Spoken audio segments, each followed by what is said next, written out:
Hey, folks, this is Ramble Rousing Rich Bergeron. Ladies and gentlemen, the Tornado Tony Pennicamp.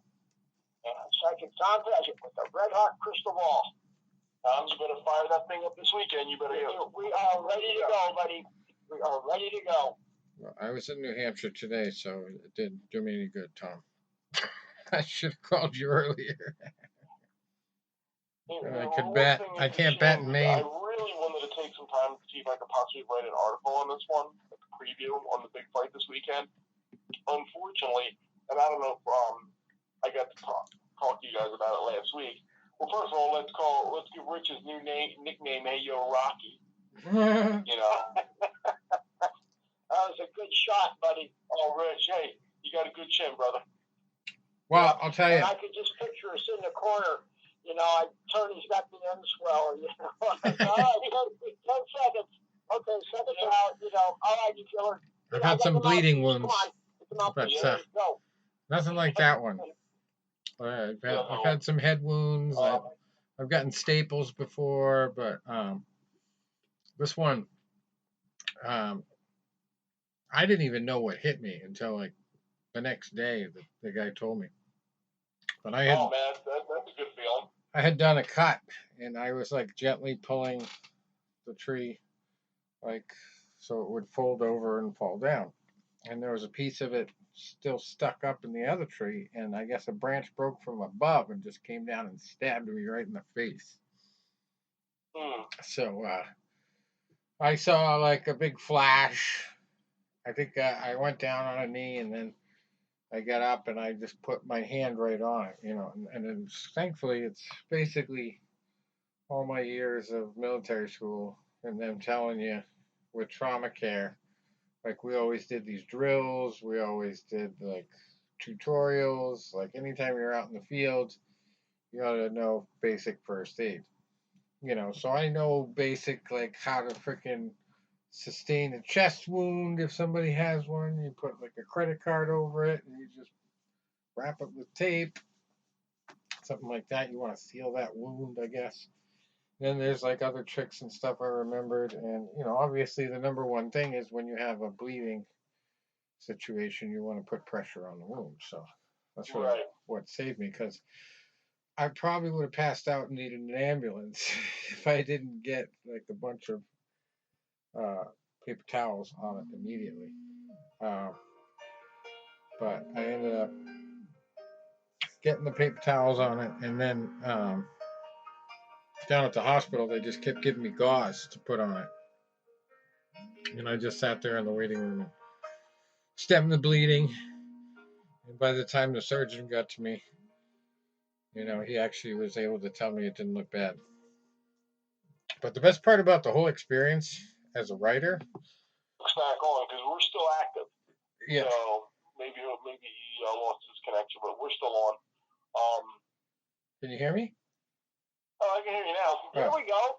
Oh, the phone was ringing. The phone was ringing. That's probably why. But so the best part about it, if there was a best part about it, was at the hospital, I actually had a doctor and a medical student. So the doctor was explaining to me what the deal was with the wound, what he was going to do, and then he was telling the medical student why he was doing what he was doing. So it's pretty cool. Pretty cool.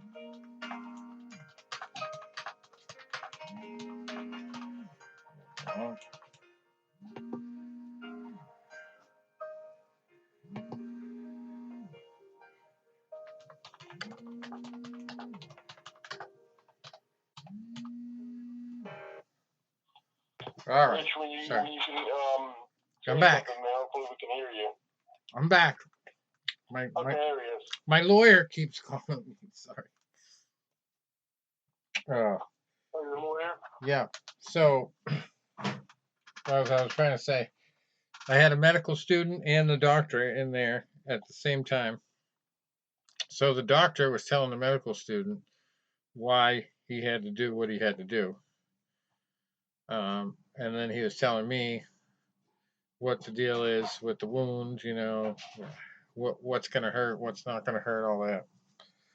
But I was kind of intrigued to know that it's basically the same type of Novocaine that you get for like a tooth that they put Hmm. in for the stitches on the face. So he basically, I mean, I lucked out because it didn't hit my sinuses, didn't hit my eye. I got a black eye, a little bit of a black eye from it but later on, but I mean, it went away pretty quick. And then just basically, it's been taking some time to freaking heal up and crust over, but yeah, very, very lucky in the long run that I was able Yeah. to make sure that I didn't bleed out to the point of passing out, number one. And that, number two, they were able to stitch it up pretty good. And the doctor was on his game because he had the medical student there. You know, it's like he had a little audience. So definitely, there was one stitch where we got real close to the bone, and I was like twitching a little bit, but I took it like a champ. Yeah. Now I feel like that part of my face is a little bit more leathery. But yeah, it's a tough little layer of skin right there.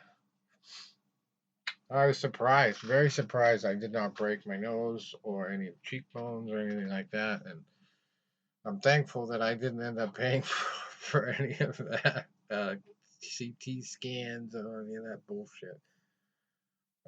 Because I'm going to have to pay the bill for the stitches. So, because my insurance, I thought, had a section on it for like medical expenses for any Right. accident, which I think my first insurance had like $25,000 covering any medical expenses, and the lady even explained to me that's for you and any employee that you have could take advantage of that. And so I was just like, all right, well that's cool. And then I have the accident, and I tell my insurance company, and they're like, "Oh, you're not covered. The insured is not covered at all under that category." So I'm like, what the fuck? I guess I gotta get Obamacare or something to get some fucking medical coverage. Well, let me ask you something. Your insurance, is that an employer plan or a plan that you purchased?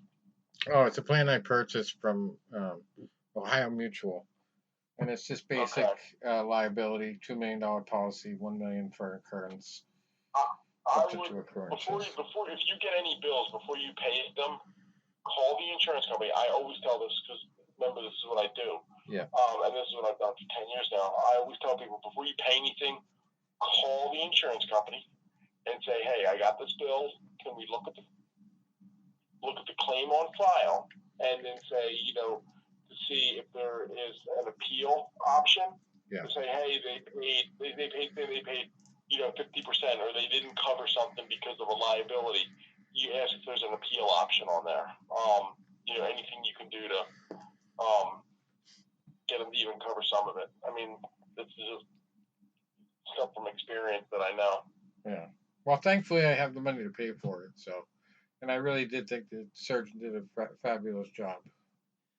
So I'm not. But I look at it like this: if you don't have to pay for something, why pay for something? Oh, right. Yeah. But I just don't think. I mean, they sent me immediately all the exclusions and everything like that. So not only am I not covered, my employees are not covered. So it's like, all right. So what you're trying to do is like you're trying to force people that are insured under you to get workers' compensation policies. I don't really need that because my worker is like a subcontractor. So it's just bullshit. I might as well just get regular health insurance.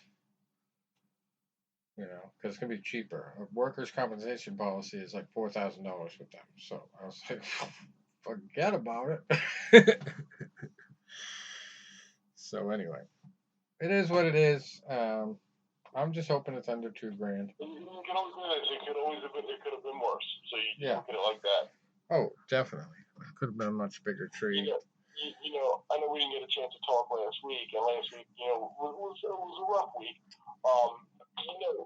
Sometimes, and we always joke about something like this on the show because of Tom's psychic background. But like you have like that premonition, or you have that like bad feeling. Yeah. Last week, I was really wound up going into work last week because my team is a team of 3. and we're pretty busy being on a team of 3, and the one guy's been out for a couple months. And we thought it was like a back problem. And I'm thinking, buddy, you work from home. You know, what's the problem? You know, and he stopped communicating with me on social media. So I'd always check on, hey, man, how you feeling? He would like some of my posts. I'd always message him. And I stopped hearing from him. And we thought he was having back surgery. But then it was radio silence. It was nothing. So last week, I'm out for my Monday morning run, and I'm getting back with the last half mile before I was getting home. And I was really starting to get some anxiety because I'm like, man, I know I got to handle all the clients by myself this week. It's going to be a busy week. We've really been swamped. I'm going to be by myself. And I was like, man, it would be great if this guy was coming back soon. And I just had a bad feeling in my stomach. I said, something's not right. So I get back to work. I log on. I don't see him logged in. Okay. And then I saw an email from the supervisor about doing our corporate compliance we got to do annually. And this guy wasn't on the email. I said, this is weird. And I had a real bad feeling. But I'm busy, and I start working. About an hour into my day, my supervisor called me through our, Teams messaging. He just let me know. He goes, hey, I just want to let you know he passed away over the weekend. He goes, whatever he had was much more serious than we knew about. And I can't speculate what it was. I mean, he was having a lot of back problems, and he was getting an epidural that wasn't helping. And now, you speculate, was it like maybe a mass on the spine? I saw a very brief obituary where he passed away at home. So what's he on a home hospice? I don't know. Like I said, I hadn't heard from him in 2 months. So then, of course, that had me wound up all week. I'm working. I'm really busy.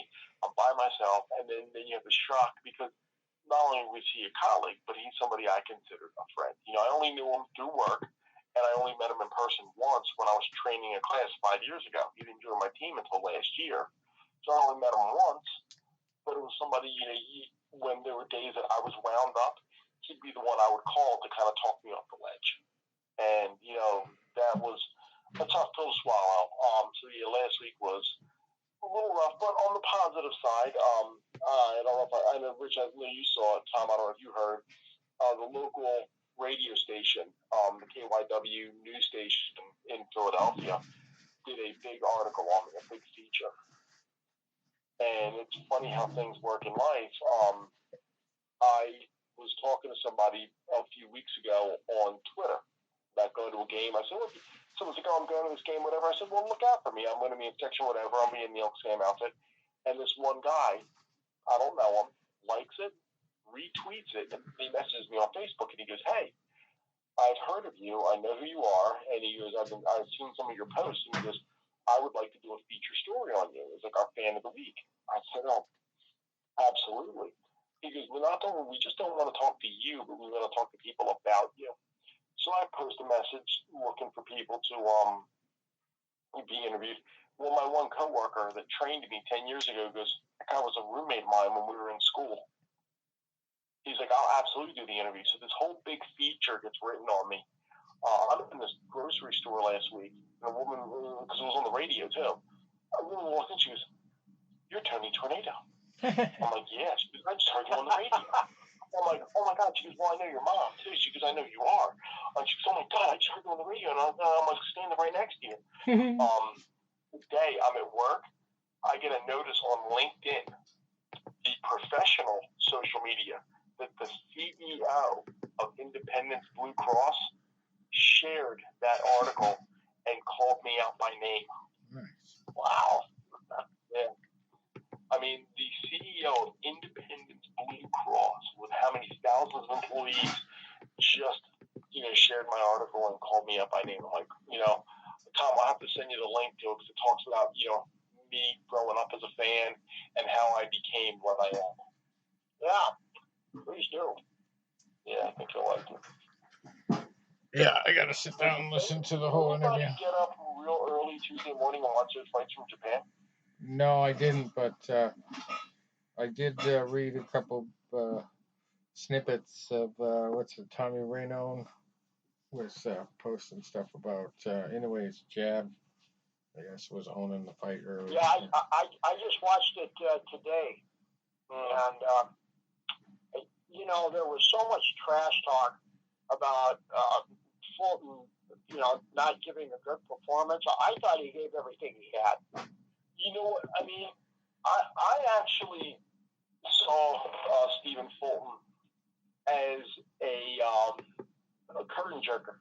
The guy that opened the card, the first fight of the night, at that same place we went to, Tom, that time, at Valley Forge Casino. Yeah. We went to the fight in June of that year, because it came up on my Facebook last month. And then I went to another fight that year in August, so we sat on the one side of the ring. This fight was on, I sat on the different side, because I was right by the aisle where they were walking down. And he was the first fight of the night. I remember him. He was talented. And so I saw him there, and he was maybe like 4-0, 5-0 at the time. And then, so obviously I followed his career. And then looking in the weigh-in, I remember somebody asked me about it a couple of days ago. And I said, what's going to be hard is Fulton's not a big puncher. And I said, he's going to have a hard time. He's going to have to box a perfect fight. He's going to really have to not just outbox in a way, but he's really going to have to outfight him too. And I said, because not only does he's fighting a very high caliber opponent, but he's also fighting him in his backyard. So he's already got the judges against him. That fight starts, and I saw the weigh-in. I'm like, oh man, Fulton looks like the bigger man. He's taller. He looks a little thicker. I said, okay.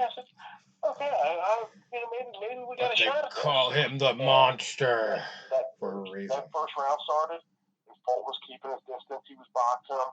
And for about the first minute and a half to 2 minutes, I said, Fulton could be winning the first round just by moving his hands.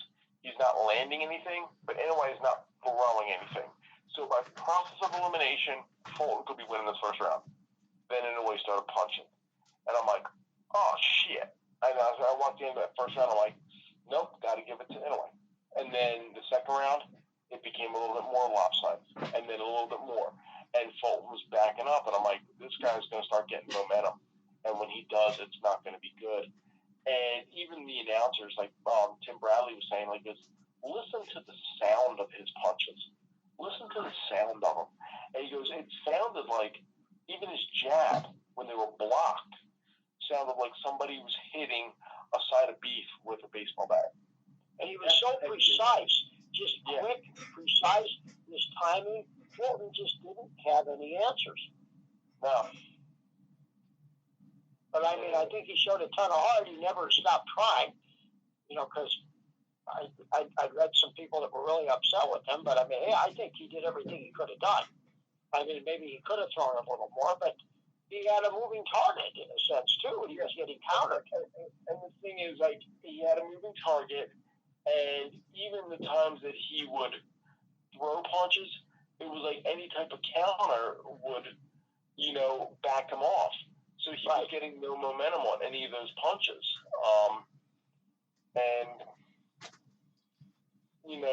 And then once we started getting that, momentum, and he started coming, and he started throwing those right hands harder and even harder. And it's like, oh man, this is getting worse. And it was like, then Fulton started bleeding out of, and he was going back to the corner, and it was almost like he would have had to have done something extraordinary to gain Inoue's respect and really back him off. Like, he would have had to get in there and really sizzle him with like a right hand down the middle. And what Inoue was doing, they called it out, which was a great strategy. He was like stabbing him to the solar plexus with those jabs and those straight right hands. He would change levels.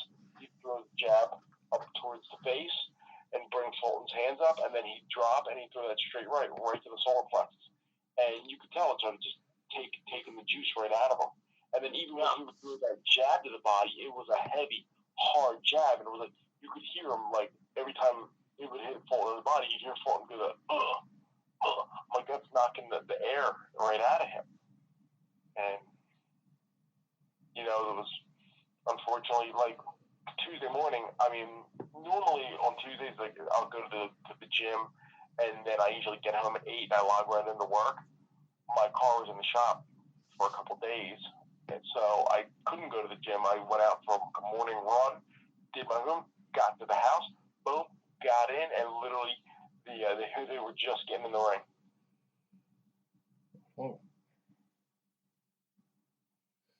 Oh, I did see last week another fight last Saturday. George Kambosos Jr. And Maxie Hughes. Did you guys see that one? The fucking robbery that was. Oh my god. It was. I mean, unreal. Kambosos did not win that fight. No, he didn't. He did not. He's pretty delusional. You know, did you hear Kambosos afterwards? He was very delusional about it. He made himself look good only because of the clash of heads that cut Maxie up. Because he was dominating up to that point. He was embarrassing him. And, you know what? and I don't have anything against Kambosos, but do you think he was the beneficiary of maybe having that one good fight that maybe makes him better than he really is? Or makes like an underdog horse wins the Kentucky Derby and then that's it? Yeah, like an underdog horse wins the Kentucky Derby, and then you think that they're like, you know, a horse that should be winning the Preakness and the Belmont and all these other races, and it was like, you know, no, they really are an average horse. They just happen to catch lightning in the bottle that one race. Yeah. Yep. I don't know what it is. Maybe I think he just signed a new promotion deal. I don't know, something political there, because Maxie Hughes obviously is coming over across the pond to the United States from the United Kingdom. Yeah, there's not really like a big country rivalry there. It's not like the Russians versus the United States, where you could see the patriotism in a freaking bad call like that. But it's definitely favoritism, definitely not a hometown situation either, because Kambosos is from Australia or New Zealand, I think. So I don't know. It's just bullshit. That's what it is. I watched that whole fight, and then I didn't even stick around to watch the decision. I just changed the channel, and then I found out the next day that fucking Maxie Hughes lost. I said, "What? Who are those two judges? They should be, suspended." And it's the same. I'm tired of even talking about it. It's the same thing week after week. Really no consequences. Nope. And you know, you gotta wonder how Maxie felt about that. I mean, it's just you give everything you've got. Well, you know, ESPN is kind of a little bit implicit too, I think, because if you watch the broadcast, Jim Bradley kept talking about Kambosos in a positive light, even while he was getting pummeled. Like, he was just oddly like talking about him like he was trying to defend a friend. I was just like, what the? Can you see this guy getting his face beat in? And like, you know, even as he was talking about him not having the foot in the right place, he was complimenting the guy. I'm sitting there going, all right, it's like, you know, that time where Osuna, Bernardo Osuna, was interviewing the guy who wanted the winner of the main event, and he's like, "Oh, so you want Haney? What makes you think you could face Haney?" You know, these guys know the script, or what's going on here? This is bullshit. So, yeah, you never know how far it goes. I wouldn't be surprised. You know, somebody made a great point the other day after that fight. You know, the decision was, you know, so controversial. They said, you know, maybe they should start using more ex-boxers as judges. Yeah. Well, totally. Because one, you know, okay, let's take a look at some of your judges out there. Now, granted, a lot of them I personally don't know. I know there's one judge out of Philadelphia that I know pretty well. What's his name? Dewey LaRosa, because his father used to make a lot of my gear. I know, Bernard Bernie. I know, Gary Rosado used to be a referee until he got COVID a couple years ago. But I knew more referees than I knew judges. Because a lot of your referees being in the ring would be a lot of them ex-fighters, like Gary Rosado. But a lot of your judges, it's like, you look at them like, I don't know any of them that have had, I hear, all the big names. Dave Moretti, Don Trellis, somebody Cheatham. I said, that's the worst name you could have for a judge, Cheatham. Tim Cheatham. Melvina Latham, Adelaide Bird, who was the worst of the worst. CJ, whatever her name was, they called Canelo and Floyd to draw that time. So you hear all these names, and I'm like, have any of them ever stepped in the ring? Because I've done amateur judging, and I think when you have been in there and boxing, hey, you can watch 1,000 fights, you can watch 1,000,000 fights, but until you make those actual moves, until you've gotten hit, until you've done the subtle moves, even a friend of mine that I trained a couple years ago just for fun, he came over to my house one time and he was watching a fight and he goes, he's going to throw a right hand. I said, yes, he is. And he threw the right hand. And I said, now, Joey, how did you know that? And I said, he goes, because I saw the way he was moving his back foot, just like you taught me. And I could see that the right hand was coming. I said, right. So when you're in there and you experience it and you do it, you have that muscle memory. It gives you a better perspective. When you know what it's like to get hit, what it's like to do a defensive maneuver or fight out of a clinch or things like that. When you're, great counter punches, all these little things that only someone that's been in there and done it can see. The person had a great point. I forget who said it, but it was a great point. They start using more for ex-fighters. Yeah, the only rep I ever heard on that to counter it, which I don't really believe, but I'd like you guys to weigh in on that too, that if you have ex-fighters, they may show a subconscious bias to the fighter that was more like their style. If they were slick boxers, or if they were big bangers, or if they were just, hardcore brawlers. I mean, I think that's our three main styles. But I would rather chance that than what we have now. Oh, yeah. Absolutely. Well, look at what Teofimo Lopez said. He was even concerned about certain ESPN analysts, and their bias. So you can imagine if one of those guys was a judge. But yeah, it's definitely a problem. I don't know. I know that when I watch a fight, as a guy who's been in a fight before, or 2, or 5, or 10, I don't know, probably more. You get to the point where you're watching a fight and you can see almost the moment the loser gets the will taken out of it. And that's a very important thing. Anybody judging a fight should be able to notice and see. A lot of people can't see that, especially the way they're sitting, these judges, with the ropes in their way down on the ground, looking up. When you're watching at home, you can really see their faces. You can see the close-ups, and you can see when a real digging body shot just takes the wind out of a guy and he starts hesitating, and then he slows down. It's just all a chain reaction thing. And I consider that I'll tell you what. Extra points. Funny is when you watch a fight with somebody that's extremely inexperienced, and they try to. I guess you guess you want to fit in, but then you say things that may really make you look asinine. It makes it worse. I have a friend of mine, and I'm still friends with her. She was a big boxing fan, so she watched a lot of fights with us back in the day.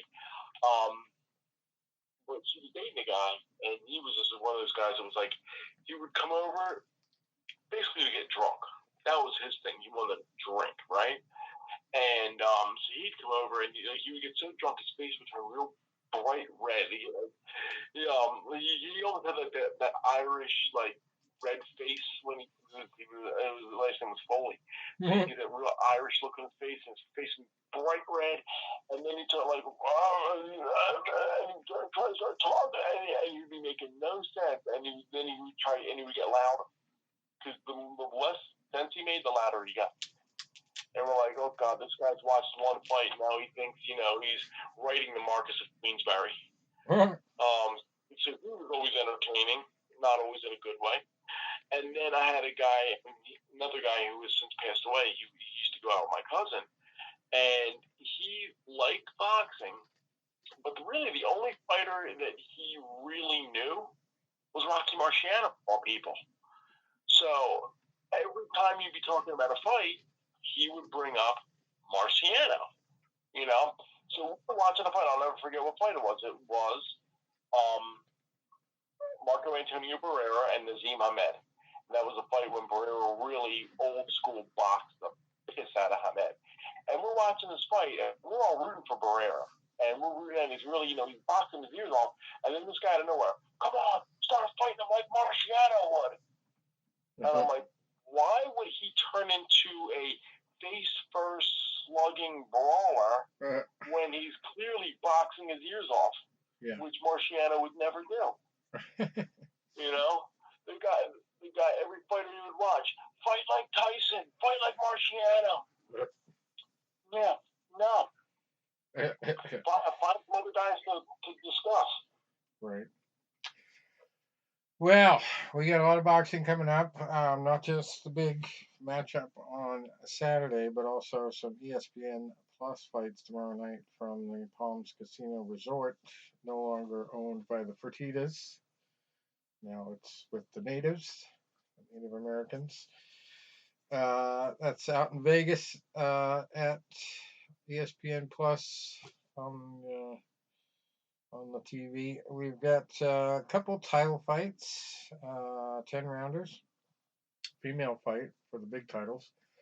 But the male fight is Andres Cortez looking for his 20th win. No losses, no draws.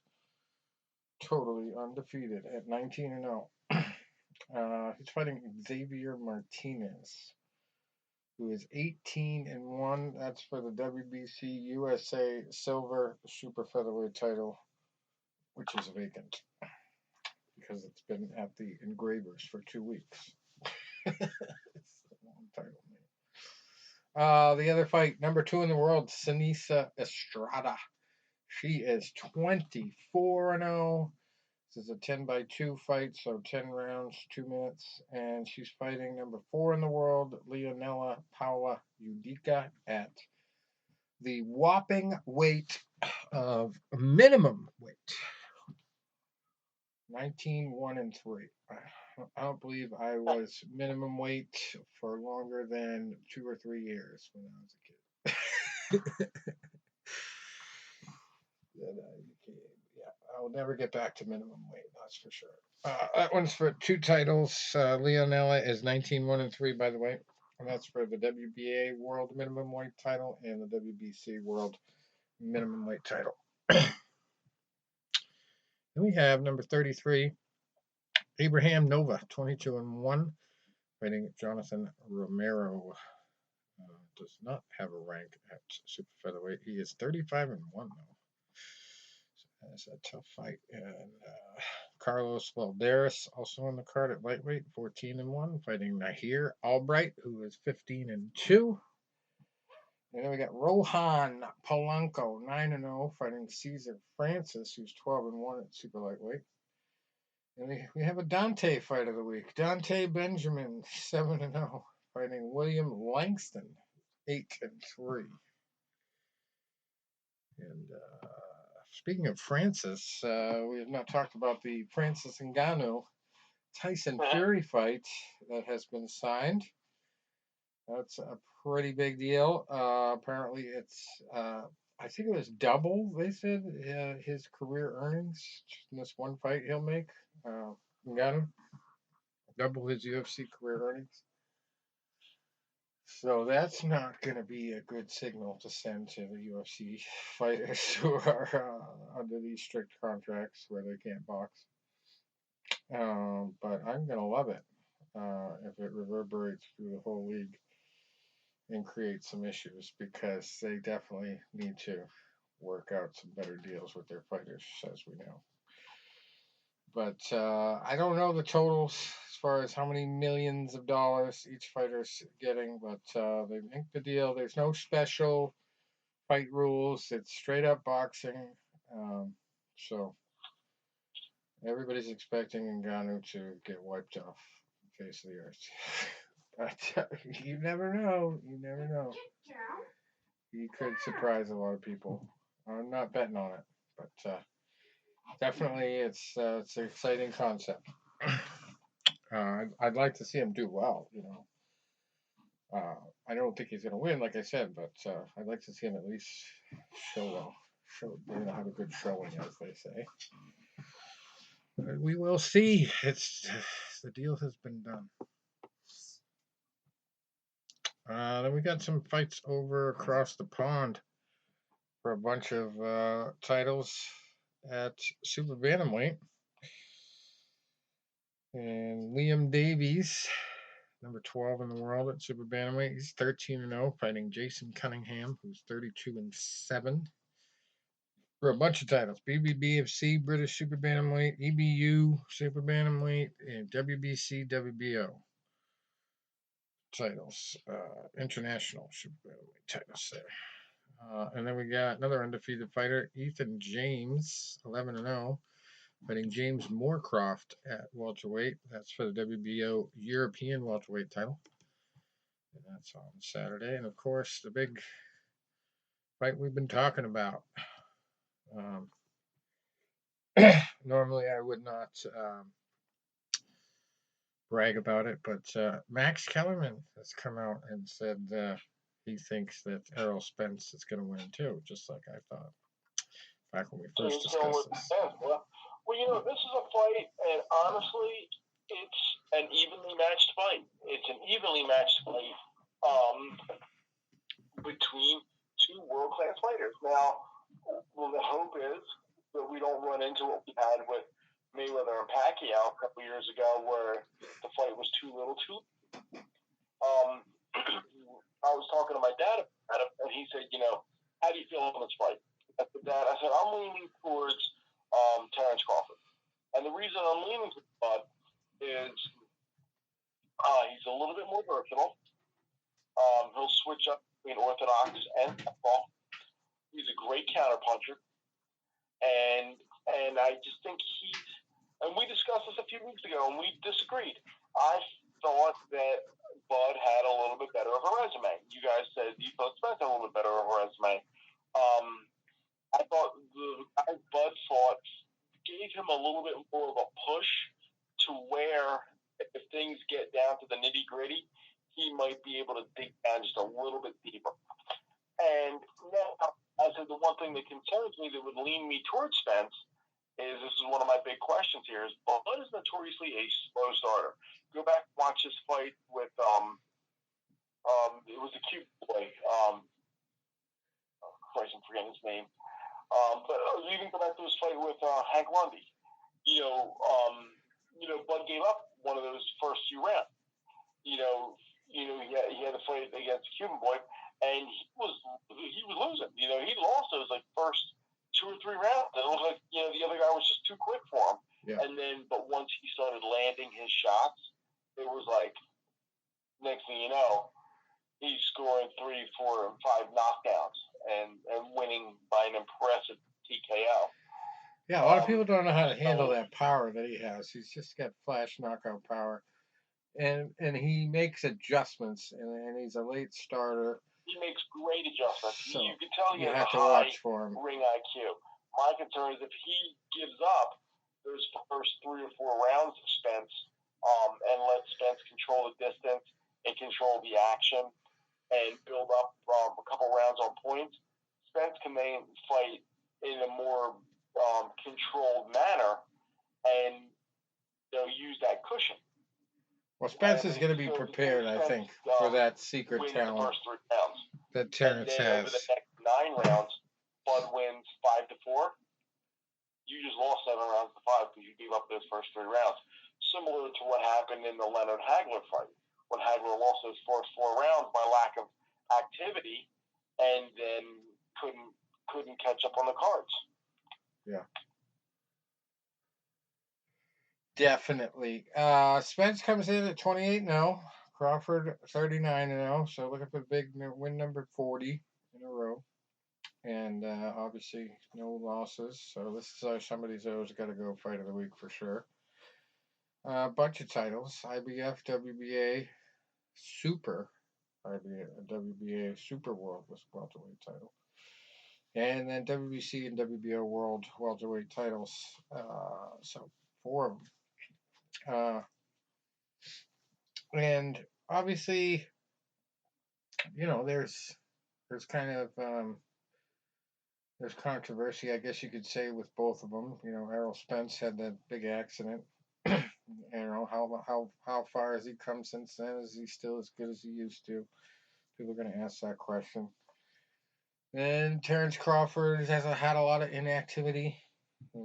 Himself has been kind of one fight here, one fight there.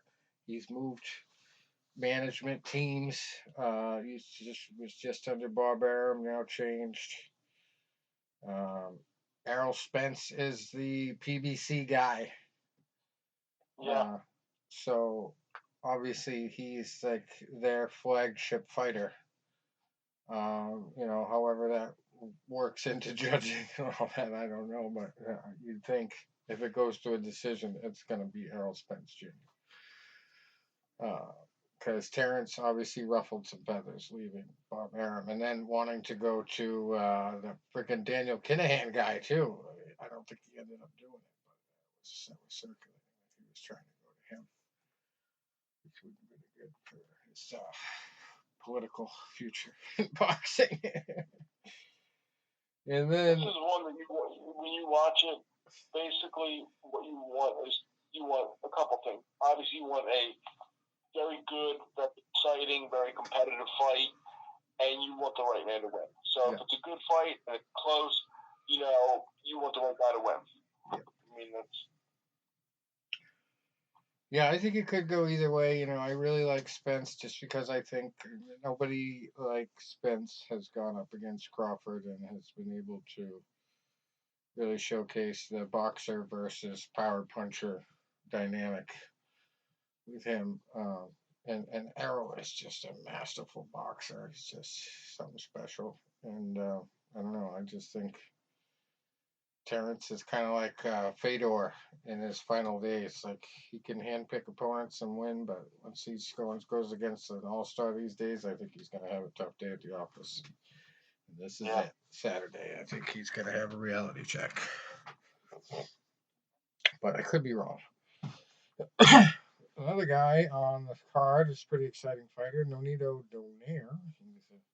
He's 42-7 at bantamweight, fighting Alexandro Santiago, who's 27-3-5. That's for the WBC World Bantamweight title. That's vacant.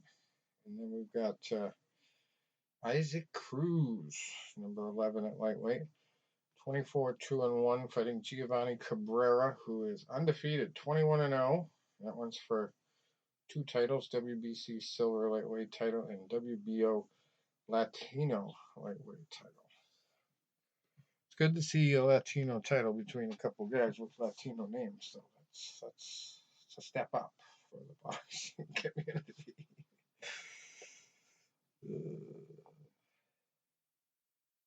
Let's see what else we got this weekend. Nothing really else this weekend. That's pretty much it for the big stuff. So we got to go to the MMA, and once again, I did not see a single fight. I don't think I've watched MMA since an Ultimate Fighter episode like 3 weeks ago. Surprising. I watched way more boxing this week because I watched the Kambosos fight than I did MMA. So, I guess I'll just kind of walk through what we got here. But we had Tom Aspinall versus Marcin Tybura last week. UFC Fight Night 224, and it did not go well for Mr. Tybura. The heavyweight main event. It was just 1 minute and 13 seconds into the fight. Tybura went down by TKO from elbows and punches, and Aspinall was on a tear before his last fight, and then he got in with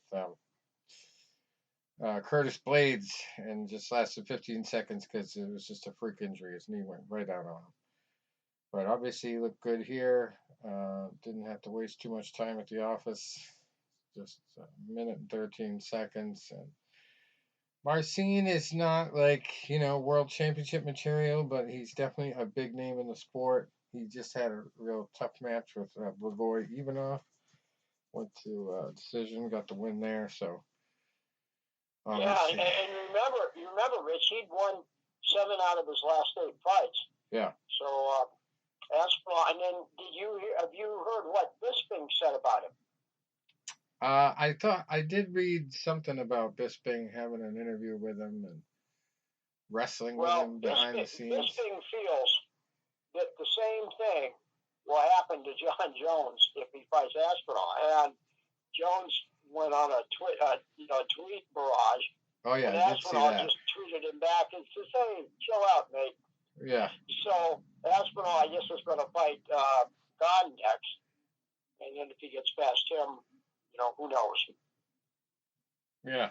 It looks awful good. Gunn said he was looking forward to it. What makes Aspinall so dangerous? Quick for a heavyweight, very quick. Yeah. What makes Aspinall so dangerous? He's not just a good striker. He is like a jiu-jitsu black belt, I believe. And he's just fabulous with the submissions when he gets to that point. But lately, he's just trying to take people out in the first round, and he's been doing it. Just had that fluke accident, so hopefully that's all knitted up and taken care of. And then we had a meatball sub in the co-main event, believe it or not. The fighter known as Meatball, Molly McCann, got submitted by an armbar 1 minute and 55 seconds into her fight with Julia Stolyarenko.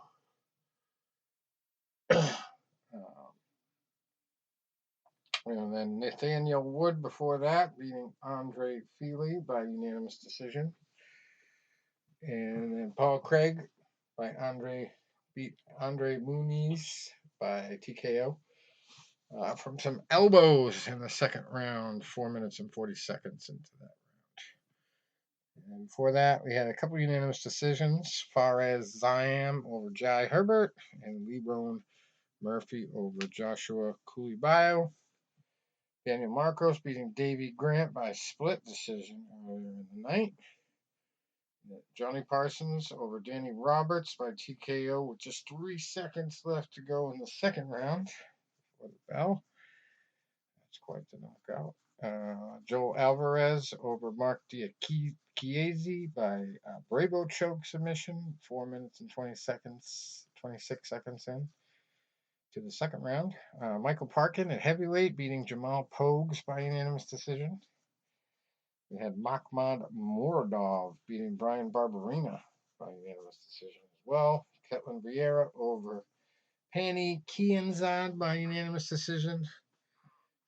Chris Duncan over Yanal Ashmos by unanimous decision.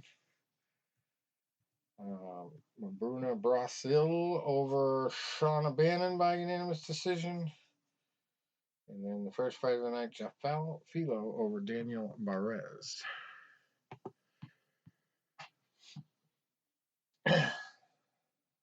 So, yeah. And we've got Bellator going this week and UFC 291, which is headlined. It's actually going to be in Utah, believe it or not. It doesn't have UFC fights out in Utah too often, but Dustin Poirier and Justin Gaethje are going to go scrap it again. And I believe it's for this BMF, Bad Motherfucker title again that they're resurrecting. I don't know if they're officially going to do it. But, it sold some tickets the last time. It was a good concept. It's not really like a championship belt, but it's like, a Feta Latin type belt. Just throw at people to make them fight harder. I don't know. But Dustin Poirier and Justin Gaethje apparently have both said pretty much if they lose, they retire. So this is somebody's got to leave town. Was it loser leaves town type of fight as well as a BMF title fight? So who's going to walk away victorious? If Justin wins, he gets that even 25th win. If Dustin wins, it's the number 30, 30-7. That's quite a good record to hang him up on. But I really like Dustin in this one.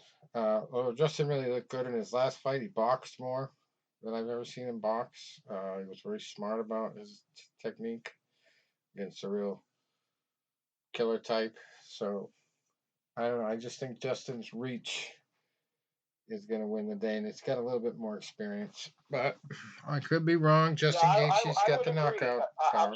But I'm hoping it's going to be a barn burner. Yeah. But I got to go with Justin. 5 rounds, too. Justin doesn't really have a shitload of experience with that. I think Dustin has more main events in his career, since they went to the 5-round main event for sure.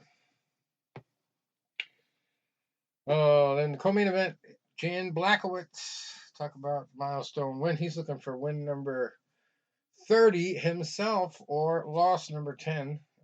And he's fighting a very formidable opponent at light heavyweight, Alex Pereira, who had that big fight, the rematch with Izzy that did not go so well. That's the first one. So he's looking to make a statement and show some better defense this time around. We'll see how that goes. And welterweights, another Pereira, Michelle Pereira. I don't think they're related, are they, Tom? It's spelled the exact same way, but I don't think they're really related. You got what? Couldn't hear you. Michelle and Alex, are they related? Are they brothers? Or cousins? Pereira? Yeah, that's correct. They are? Yeah. Oh, what are they? Brothers or cousins? Well, no. No, they're not related. Not that I know of. Oh, okay. That's just a fluke. All right. Yeah, they're right underneath each other too. It's like, what the hell? But Michelle Pereira, he is 28-11, fighting Stephen Wonderboy Thompson, who is 17-6-1. And he actually recently appeared as a coach for Conor McGregor's team. Who I did not see it, but apparently got their only and first win in the Ultimate Fighter the other day, last episode. And I read it was a double-fisted Hulk smash knockout, basically. That won the fight. Which was pretty wild. Then we got, and actually I watched one episode that I wanted to mention that really kind of intrigued me, because there was some trash talk from some of the other team about Conor's shitty coaching and stuff like that. And one guy kept yelling, "Go get back on the jet! Go get back on the jet!" So I think they're really grinding him on this. Like, you're out of touch with these guys. You're not even showing up to this stuff. The weigh-ins and stuff he misses all the time. But there was a little bit of a lighthearted moment where one of his fighters said, "What are you going to let me drive the Lamborghini?" And Conor just said, "Well, let's do it right now." And he just totally threw him the keys and drove around with him in a Lamborghini. But that's just kind of the star power he has. But like I said a couple times on this show, it's going to bite him. It's going to come back and haunt him, because it's just it's a lot of people to please in that kind of lifestyle. And you're going to go out there and you're going to be drinking. He's obviously smoking a lot of marijuana out there at all these parties, probably doing cocaine, especially with the no testing and all that, and probably doing steroids because he was in that movie, the remake of Roadhouse. So it's just all kinds of factors that they all add up to. He's probably gonna be scared shitless when he gets back in there, and he's probably not going to be as prepared as he should be, especially against a guy like Michael Chandler. He's just so exciting, so dynamic, so in your face, and so never, never back down type of fighter.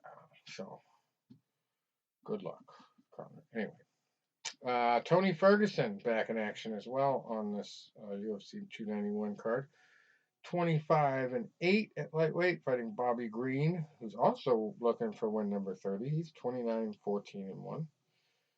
And then we got Michael Chiesa, 16-6 at welterweight, fighting Kevin Holland, who is 24-9, looking for win number 25 there. Chiesa has not really impressed me lately. He's kind of sloppy. He's kind of gotten himself in some bad situations. And I don't think he's really fought enough. I think he's really fallen in love with the announcing part of it because he does do a lot of the pre-fight stuff and all that. But anyway, I'm sure Kevin Holland's going to be talking to him through the whole fight like he does. So it's going to be interesting. And Gabriel Bonfim looking to stay undefeated. He's 14-0 at welterweight, fighting Trevin Giles, who's 16-4. No cheap date there.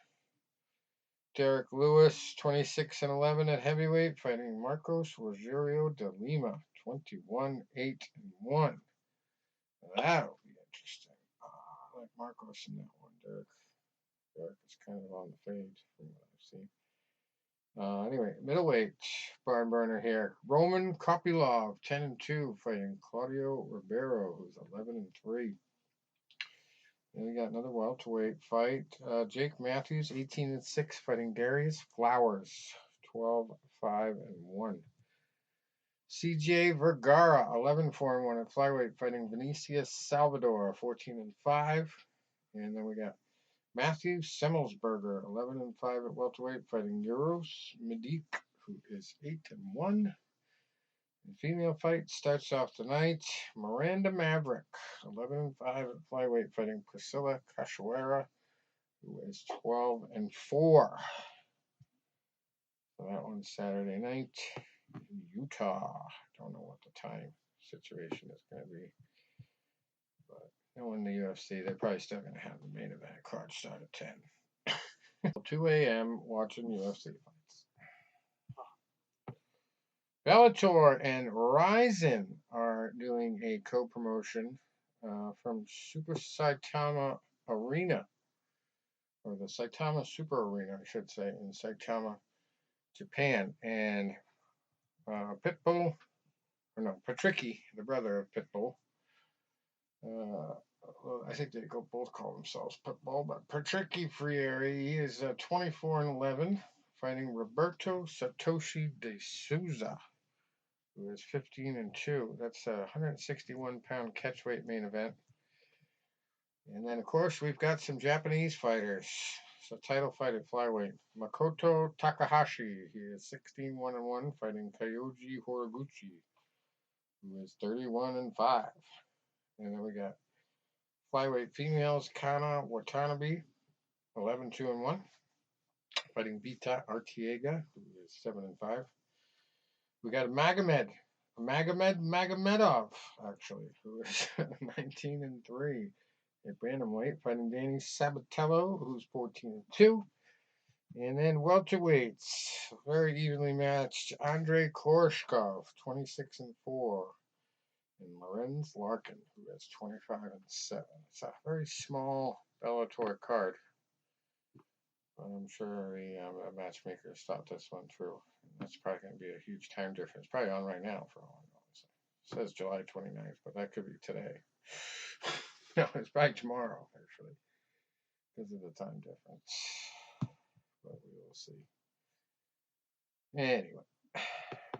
That's about it for the big news and all that. I don't know. What else is in the news that I missed? We got the Got the Francis fight. Nothing really else big on the boxing side. You know, I'm still annoyed that they moved the Alvarez Charlo fight to September 30th, which is idiotic. Mainly because that throws a damper on the meat going. Yeah. Alrighty then. Well, we're working on a couple of guests. John Shattuck, a guest we've had on a couple times. He's looking to come back on. I gotta drop the hint to Scully, and then I think I'm gonna drop a line to Dan Severn tomorrow. I'm gonna get some time and see what day we can work out to get him on. And then I don't know, maybe we'll just like do some promotional stuff with it to make it pay back somehow. We'll like maybe do a raffle ticket, $5 raffle ticket where you get to ask him a question live. The winner. We'll sell 100 of them. The way we can pay for his entry fee. I bet you people would do it.